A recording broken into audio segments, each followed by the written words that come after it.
Baik, bismillahirrahmanirrahim. Assalamualaikum warahmatullahi wabarakatuh. Alhamdulillah wa syukurillah. Hari ini kita ketemu lagi di pelajaran IPA. Di kelas 9 itu masih tentang materi pewarisan sifat atau genetika. Materi ini sudah kita pernah bahas sebelumnya di sebelum PTS, yaitu tentang pewarisan sifat atau genetika. Nah, kita hari ini sama Ustadz review lagi, pengulangan lagi dari awal sampai yang kemarin sebelum PTS. Nanti ada tambahan, hari ini fokus ke persilangan monohibrid, yaitu persilangan salah satu sifat dari makhluk hidup, bisa dari tumbuhan maupun hewan. Nah, ini tentang perusahaan sifat itu sudah kita bahas. Nanti yang akan dibahas itu tentang sifat-sifat benda atau sifat makhluk hidup, materi genetik, intermediate, dihibrid, monohibrid. Lalu apa itu kromosom dan apa itu gen. Nah, itu ya kita bahas satu persatu. Minggu lalu sudah kita bahas yaitu tentang gen. Gen itu adalah sifat dari induk kepada keturunannya adalah gen. Jadi sifat dari induk kepada keturunannya itu adalah gen. Gen adalah sepasang DNA yang menentukan sifat tertentu atau membawa ciri tertentu. Gen terletaknya di dalam kromosom dan kromosom terletak di dalam inti sel. Jadi setiap makhluk hidup mempunyai sel, mau itu sel darah, sel tulang, ya, sel kulit, sel semuanya, sel saraf. Itu di dalamnya ada punya kromosom dan kromosom itu ada di dalamnya mempunyai DNA. Nah, DNA inilah yang ada di dalam gen kita. Makanya secara fisik itu kita akan mirip kedua orang tua. Mau itu misalnya bentuk mata, bentuk hidung, bentuk bibir, bentuk alis, bentuk muka, warna kulit, iris mata, warna rambut, bentuk rambut lurus, keriting atau galing seperti itu, ya. Itu dari gen kedua orang tua kita. Nah, lalu kromosom, apa itu kromosom? Kromosom adalah ini secara gambarnya seperti ini kromosom, ya. Ada 4 lengan dan 1 titik di tengah-tengahnya. Lalu kromosom adalah benang-benang halus yang berfungsi sebagai pembawa informasi genetik kepada keturunannya, atau kromosom adalah struktur berbentuk batang yang terdapat dalam inti sel atau organisel tertentu yang mengandung gen. Nah, ini bentuk kromosomnya. Sepasang kromosom yang berbentuk dan ukurannya sama disebut kromosom homolog. Homo itu artinya sepasang bentuk dan ukuran yang sama. Nah, ini secara struktur kromosomnya ada bagian lengah dan bagian sentromer tengah-tengah. Ini bentuk-bentuk kromosom sudah kita bahas di materi sebelumnya. Ada metasentrik yang sentromernya di tengah-tengah. Ada submetasentrik, subsentromernya agak sedikit ke atas. Lalu akrosentrik, lalu sentromernya di dekat ujung. Terakhir ada telosentrik, itu sentromernya di ujung. Nah, tipe-tipe kromosom ada 2, yaitu ada kromosom tubuh namanya autosom, yaitu kromosom yang menentukan ciri-ciri tubuh.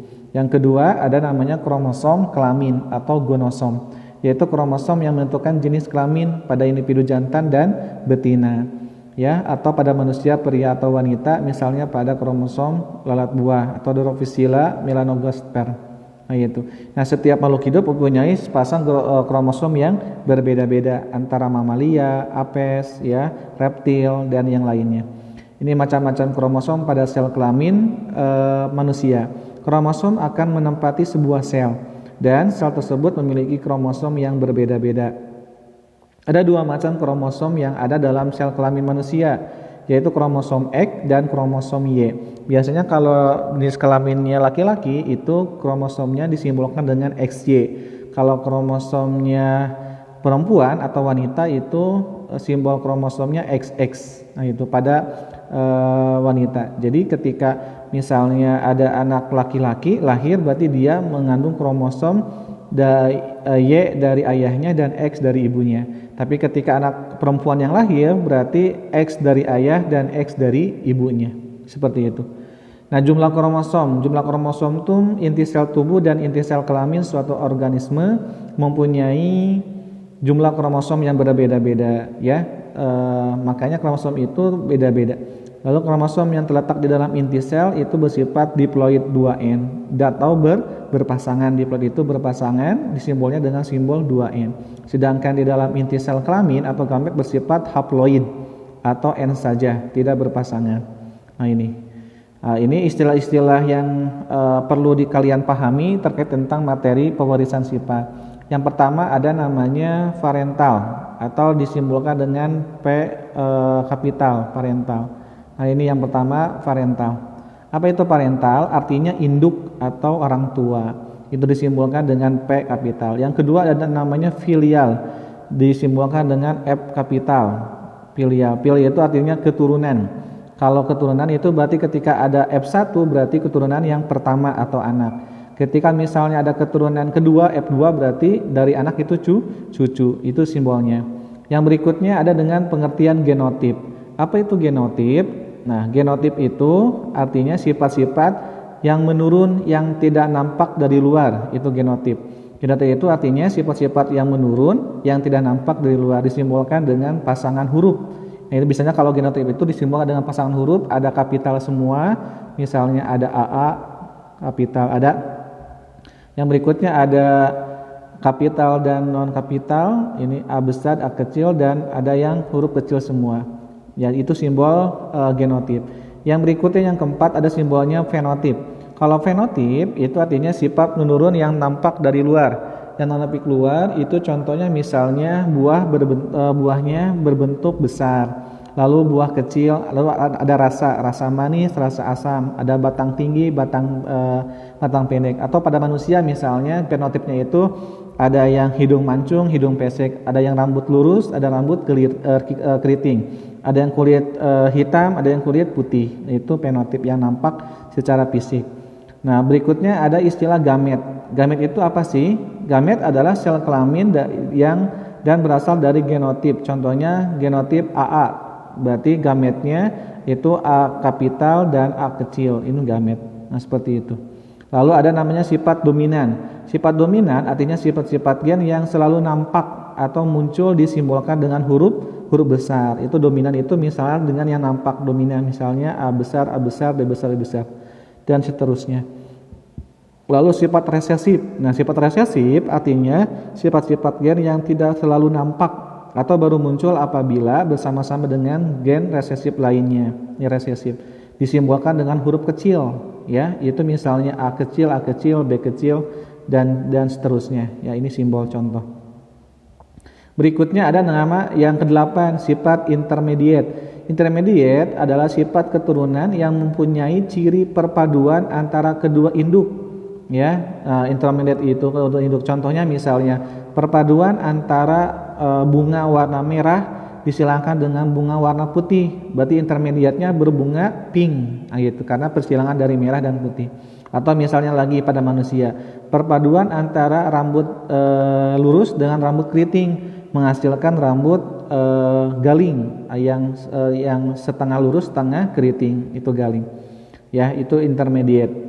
Apalagi misalnya banyak hal ya seperti itu. Jadi perpaduan antara yang dominan dan resesif disebut intermediate. Yang ke-9 ada namanya homozigot. Kalau homozigot itu artinya pasangan gen yang sifatnya sama, ya. Contohnya bisa itu sama kayak A besar itu homozigot, A kecil. Nah, itu. Kalau heterozigot berarti kebalikannya, pasangan gen yang tidak sama. Contohnya ada A besar, ada A kecil, ada B besar, B kecil. Itu heterozigot. Kalau homozigot yang sama simbolnya. Nah, terakhir itu ada alel. Itu anggota dari pasangan gen, misalnya R gen untuk bunga warna merah dan R untuk bunga putih. R dan R satu sama lain merupakan alel. Nah, itu. Ini kita Nah, ini berkaitan dengan hukum Mendel. Jadi hukum Mendel itu dia melakukan eksperimen terhadap tanaman kacang ercis, di mana dia ingin menghasilkan suatu tanaman atau bibit unggul, di mana misalnya tanaman itu yang tahan hama, misalnya cepat berbuah misalnya. Sekarang banyak digunakan oleh orang-orang pertanian untuk persilangan pada tumbuhan menghasilkan bibit unggul. Misalnya yang tahan hama, yang berbuahnya cepat, berbuahnya baik, besar, manis, seperti itu ya. Itu banyak digunakan oleh orang-orang pertanian menggunakan hukum Mendel atau persilangan dari gen. Bahkan sekarang kan banyak tuh yang kita jumpai di sehari-hari itu, misalnya semangka tanpa biji, itu kan sudah ada tuh, atau misalnya semangka berwarna kuning. Nah, itu kan pada dasarnya gen yang bawahnya itu kan berwarna merah, tetapi bisa direkayasa itu menghasilkan semangka warna kuning. Atau misalnya perpaduan antara misalnya mangga dengan apa, misal buah apa. Nah, itu melakukan eksperimen untuk menghasilkan bibit unggul.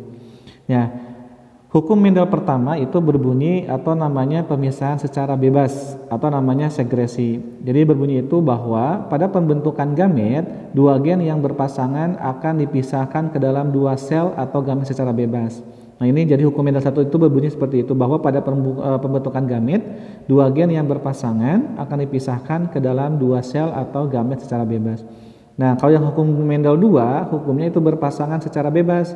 Yang tadi kan kebalikannya, pemisahan secara bebas pemisahannya. Kalau ini berpasangan secara bebas. Berbunyi bahwa pada pembentukan diri dari suatu pasangan akan secara bebas berkelompok dengan gen-gen lain yang berasal dari pasangan lain. Nah, itu. Nah, ini selanjutnya materi inti kita tentang menentukan rasio hasil persilangan monohibrid. Jadi monohibrid itu salah satu persilangan satu sifat pada suatu makhluk hidup, monohibrid. Menentukan rasio persilangannya, intermediate. Lalu menentukan rasio dihibrid. Nah, untuk yang dihibrid nanti kita aja minggu depan kita fokus ke persilangan monohibrid. Nah, ingat kata mono itu artinya satu sifat. Persilangan monohibrid yang ini sama Ustadz dibawahi. Nah, ini persilangan monohibrid secara dominan. Ya, nanti kita bedakan ada yang persilangan monohibrid dominan, intermediate, seperti itu. Nah, contohnya persilangan dua individu sejenis dengan satu sifat beda. Jadi persilangan dua individu sejenis ya, misalnya jenis mangga yang sama atau jeruk yang sama misalnya, atau bunga mawar dengan bunga mawar lain. Nah, ini nggak bisa misalnya bunga mawar dengan misalnya bunga anggrek. Itu nanti bukan monohibrid, harus dua individu yang sejenis, misalnya satu sifat yang berbeda. Contoh misalnya persilangan antara kacang ercis berbunga merah. Nah, ini berarti bunga merah dominan. Berarti yang bunga warna merah itu dominan.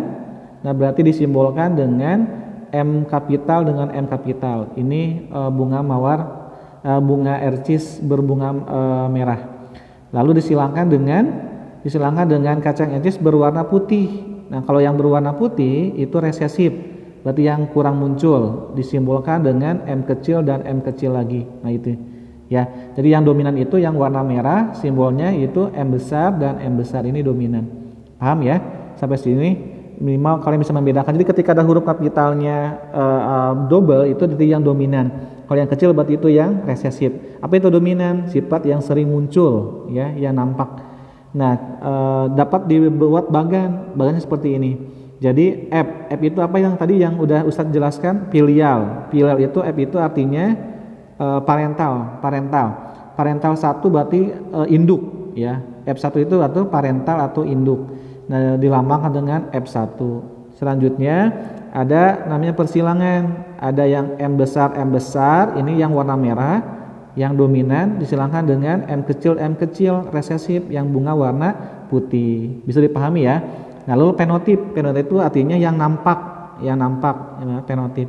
Ya, yang tadi sudah dijelaskan, penotip itu berarti kalau M besar berarti dia bersifat merah. Kalau M kecil berarti dia bersifat warna putih, gitu ya. Ini dari mana? Dari soal di atas ya, soalnya. Nah, lalu setelah penotip, lalu ada namanya gamet. Nah, gamet itu berarti kalau gametnya sama, misalnya ini kan gametnya M besar.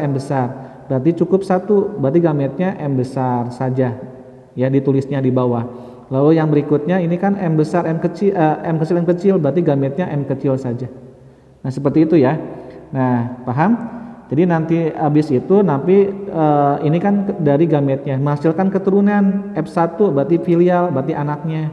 Berarti hasilnya itu berarti M besar bernyatu dengan M kecil menghasilkan keturunan M besar, M kecil. Nah, gitu.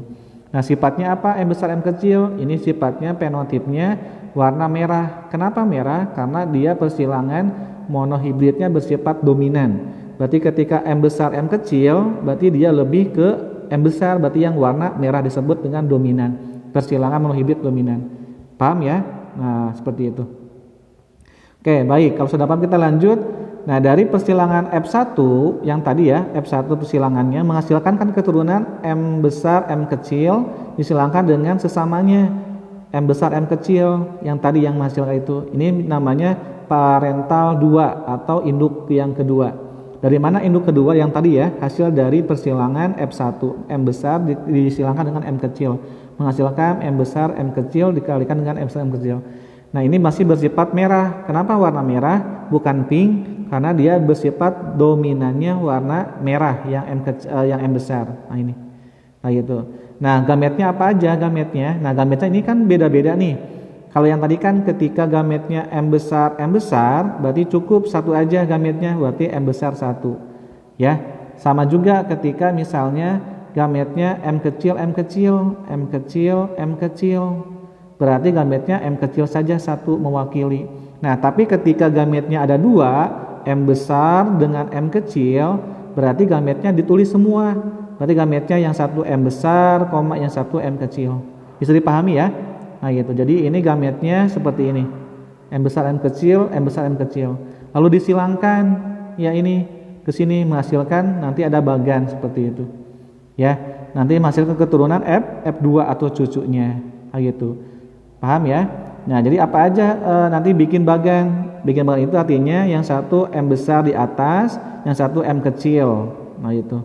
Ini untuk yang tadi yang pertama. Nah, jadi untuk yang biar mempermudah kalian memahaminya, jadi si gamet ini M besar M kecil berarti disimpan di atas, M besar di sini, M kecil di sampingnya. Untuk yang ini M besar M kecil di bawahnya, M besar M kecil. Nah, gitu. Bisa dipahami ya? Gampang. Oke. Nah, lalu setelah itu bikin bagan. Jadi bagan yang ini ketemu antara yang kapital dengan kapital, berarti antara M dengan M, berarti menghasilkan M besar, berarti keturunannya warna merah. Kalau ini kan menghasilkan M kecil, paham ya, warna merah. Selanjutnya yang kedua, ini M-nya besar, ini M-nya kecil, berarti menghasilkan M besar, M kecil tetap warna merah karena dia dominan. Paham? Oke. Selanjutnya yang ketiga, yang ini M besar, ini M kecil, berarti menghasilkan keturunan M besar, M kecil tetap warna merah. Terakhir, bagian terakhir ada 4, itu berarti ininya M kecil, yang ininya M kecil, menghasilkan MM kecil berwarna putih. Nah, seperti itu. Ya, ini jadi hasil ini dari tabel yang tadi. Nah, jadi dapat nanti pertemuannya berarti persilangannya menghasilkan 2 perbandingan. Ada yang namanya perbandingan genotip atau F2 genotip, ada yang namanya perbandingan fenotip.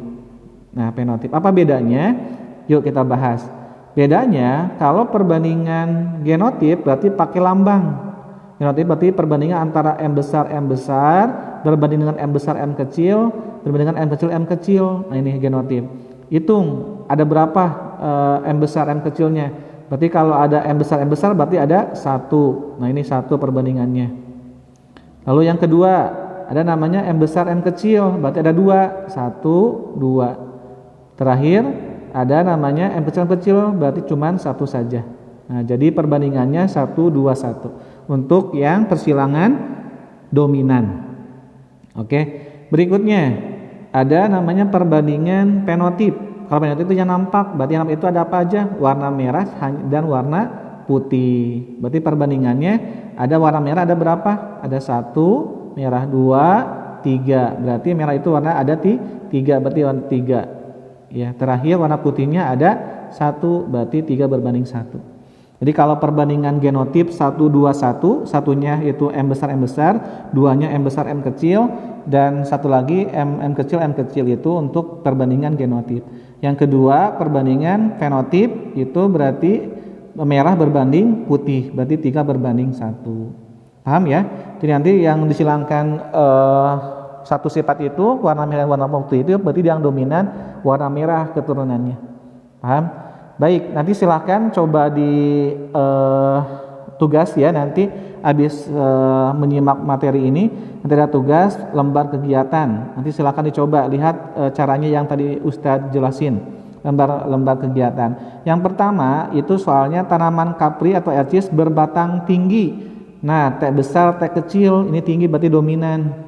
Kalau yang tadi mah kan M besar, M besar itu ya warna. Kalau ini tinggi dan pendek, itu berarti yang T besar, T besar. Lalu disilangkan dengan tanaman ercis berbatang pendek, T kecil, T kecil. Nah, di mana batang tinggi bersifat dominan. Tentukan, nah ini pertanyaannya, silahkan tadi buat. Tentukan F1 dan F2-nya. Ya, tentukan F1 dan F2-nya. Gampang ya. F1 berarti filial, berarti F1-nya hasil keturunan dari persilangan T besar dengan T kecil. Dan fenotipnya pasti berbatang tinggi karena dominan.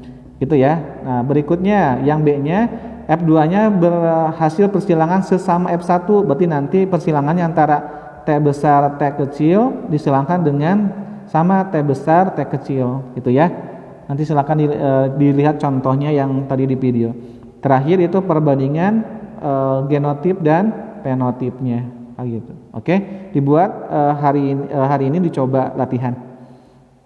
Nah, itu untuk perbandingan monohibrid dominan. Yang kedua ada namanya persilangan monohibrid intermediate. Nah, simak ya perbedaannya. Intermediate adalah persilangan antara dua individu sejenis yang memperhatikan satu sifat beda dengan gen-gen. Ya, contohnya misalnya bunga pukul 4 atau nama latinnya Antirrhizum mazus, berbunga merah. Nah, ini bunga-bunga berwarna merah disilangkan dengan bunga pukul 4 berwarna putih. Nah, kita bedakan ya. Nah, ini contoh persilangan monohibrid intermediate. Yang tadi yang sudah Ustadz jelasan itu yang dominan. Nanti dilihatnya dari hasil F1-nya biasanya. Kita lihat parentalnya, F1-nya, berarti induknya M besar disilangkan dengan M kecil. Untuk genotipnya berarti fenotipnya berarti yang nampak itu warna merah, bunga warna merah dengan bunga warna putih. Gametnya berarti berhubung ada yang sama M-nya, berarti mewakili M besar, M kecil. Nah, lalu menghasilkan keturunan F1 filial, berarti menghasilkan M besar, M kecil. Nah, bedanya di sini bedanya. Ingat ya, tekankan sama Ustadz bedanya di sini kalau intermediate. Bedanya di fenotipnya. Tadi kalau pada yang sebelumnya dominan itu kan menghasilkan F1-nya warna merah karena dominan. Kalau intermediate itu beda, berwarna merah muda atau pink. Nah, karena hasil perpaduan antara merah dan putih. Intermediate itu berarti tengah-tengah. Bisa dipahami ya? Jadi membedakan itu di sini di F1-nya. Seperti itu. Nanti akan berpengaruh terhadap perbandingan fenotip maupun genotipnya. Ya. Yuk kita bahas lagi lanjut. Nah, lalu persilangan intermediate lanjutan. Berarti parental 2, berarti M besar, M kecil yang merah muda disilangkan dengan sesamanya M besar, M kecil. Berarti fenotipnya sama kayak tadi. Berarti fenotipnya berarti merah muda disilangkan dengan merah muda lagi. Lalu genotipnya sama kayak tadi. Genotipnya berarti M besar M kecil disilangkan dengan M besar M kecil. Oke, bisa dipahami ya. Buat tabelnya sama kayak tadi. Ini untuk yang ini M besar M kecil simpan di sini, M besar di sini, M kecil di sini. Lalu yang kedua M besar M kecil di sini, berarti di bawahnya M besar M kecil. Nah, gitu ya. Paham ya? Jadi sama kayak tadi. Berarti kalau ini ketemunya M besar, berarti ketemu di sini. Berarti M besar berwarna merah. Kalau yang ini berarti M besar, M kecil, berarti menghasilkan merah muda. Nah, gitu. Lalu selanjutnya M besar, M kecil, tabel yang ini berarti merah muda. Terakhir berarti M kecil menghasilkan warna putih. Nah, nanti akan berbeda perbandingan antara yang intermediate sama dominan. Kalau intermediate perbandingan dari genotipnya atau F2-nya itu antara M besar, M kecil dan M kecil itu sama ya. Berarti itu perbandingannya ada 1 berbanding 2 berbanding 1 dari hasil tabel dilihat.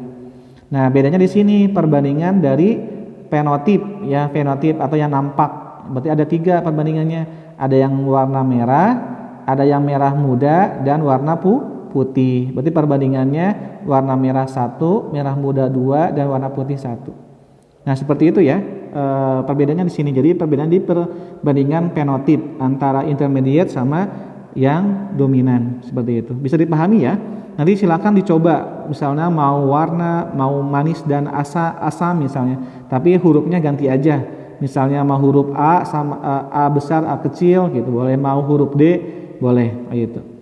Nah, ini contohnya persilangan monohibrid intermediate seperti ini. Ini warna putih dengan warna merah gitu ya. Lalu menghasilkan gametnya kan seperti ini ya, warna putih. Nah, itu. Nah, ini untuk lembar latihannya seperti ini. Latihannya nanti silakan aja. Misalnya marmut berbulu hitam, berarti H besar berarti dominan, disilangkan dengan marmut yang berbulu putih, H kecil-kecil. Ini yang intermediate ya, contoh latihannya. Lalu berapakah F1 dan fenotipnya? Nah, gitu sama kayak tadi, berarti apakah H besar, H kecil. Berarti misalnya perpaduan antara merah dan putih itu misalnya abu-abu. Nah, berarti itu H besar, H kecilnya, seperti itu ya. Sampai ke perbandingan rasio fenotip dan genotip. Seperti itu. Jadi hari ini ada 2 latihan. Yang pertama itu tentang persilangan monohibrid dominan, yang kedua persilangan monohibrid intermediate. Nanti sampai ke rasio genotip dan rasio perbandingan dari fenotip, seperti itu. Mudah-mudahan bisa dipahami. Nanti kalau misalnya masih bingung silakan ditanyakan, diskusikan di grup sama Ustadz, atau misalnya menyimak ulang lagi video Ustadz yang sudah tadi dibahas. Ini sebenarnya mah materi ini lebih enak ketika dijelaskan secara langsung di papan tulis. Tapi mudah-mudahan ini di video bisa menyimak dengan baik. Nanti kalau yang belum paham silakan ditanyakan. Baik, hari ini segitu aja. Mudah-mudahan tugasnya diselesaikan dengan baik. Nanti kalau belum paham silakan ditanyakan terkait dengan persilangan monohibrid dan hibrid ya yang Ustadz berikan. Nanti silakan diskusikan di grup diskusi ya. Terima kasih atas perhatiannya, mudah-mudahan tetap semangat ya. Semoga kita senantiasa dijaga kesehatan dan keselamatannya ya. Demikian hari ini kita tutup dengan bacaan hamdalah bersama-sama dan doa kafaratul majelis. Alhamdulillahirabbil alamin. Subhanakallahumma wa bihamdika, subhanaka wa atubu ilaik. Wassalamualaikum warahmatullahi wabarakatuh.